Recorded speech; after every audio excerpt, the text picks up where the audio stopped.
Découvrez chaque dimanche Interpellons le président avec Platini Tshimputu sur Maendeleo Talk. Exprimons non seulement nos préoccupations, mais aussi ensemble, proposons des solutions concrètes au président de la République. Prêt à participer? Trouvez nos contacts dans la description. Abonnez-vous pour être informé de nos prochaines vidéos. À son Excellence, M. Félix Antoine Tshisekedi Tshilombo, président de la République démocratique du Congo. Monsieur le Président, l'investiture pour un second mandat offre une opportunité précieuse de reconsidérer la trajectoire du premier mandat. Après cet événement historique, je vous encourage à prendre 7 jours de repos. Durant cette période, éloignez-vous des influences politiques et politiciennes pouvant vous empêcher à sortir de votre zone de confort afin de réévaluer une fois de plus vos actions définies pour vos 5 ultimes années à la tête de notre pays.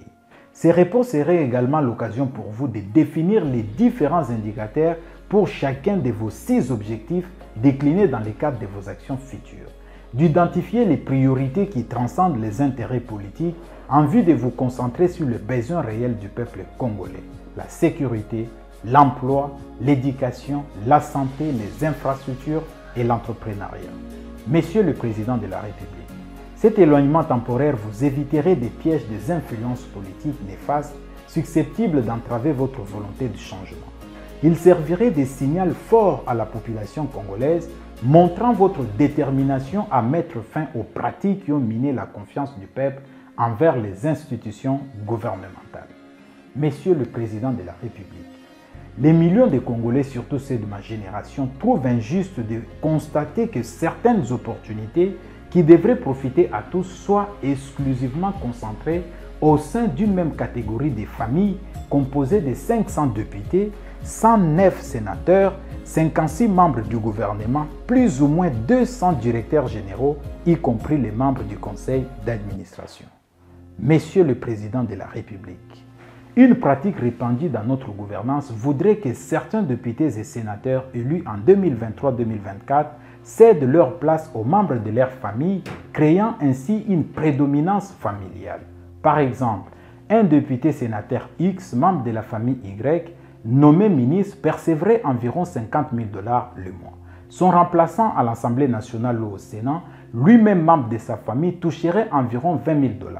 À cela s'ajoute un autre membre de sa famille nommé au conseil d'administration d'une entreprise publique qui toucherait environ 30 000 $ le mois. Ce cumul aboutit à un total d'environ 100 000 $ pour une seule famille, ce qui est injuste dans un pays où de nombreux jeunes qualifiés rencontrent des difficultés pour mettre en valeur leur potentiel au profit de la nation. Monsieur le Président, il est temps de tourner la page de ce cycle infernal d'injustice sociale et d'inégalité qui persiste dans notre pays.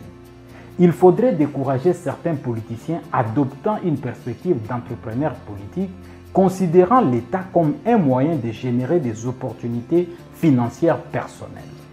Monsieur le Président de la République, une poignée de Congolais, y compris nous qui vous soutenons, n'avons pas été convaincus de vos réponses concernant votre situation salariale ainsi que celle des députés nationaux lors de votre dernier passage sur les antennes de la radio Top Congo.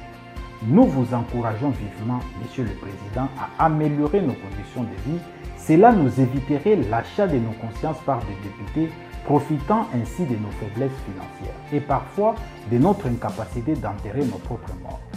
Cela permettra à notre pays d'avoir des parlementaires dignes de ses ambitions.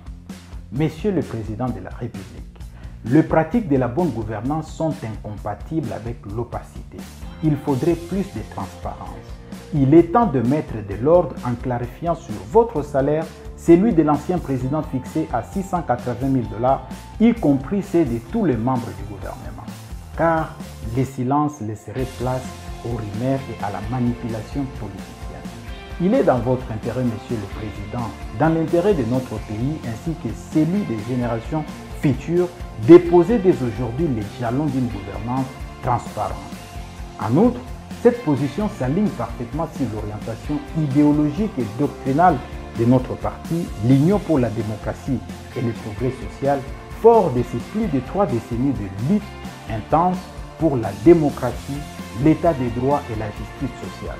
Il nous revient de concrétiser son slogan historique « Tenez bon, l'UDPS vaincra ». Cela sous-entend non seulement la victoire contre les antivaleurs, l'injustice sociale et la dictature, mais aussi l'éradication totale des abus du pouvoir.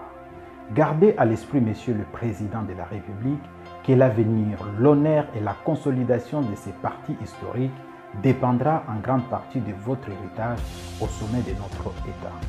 Je vous implore, Monsieur le Président, à demeurer sur cette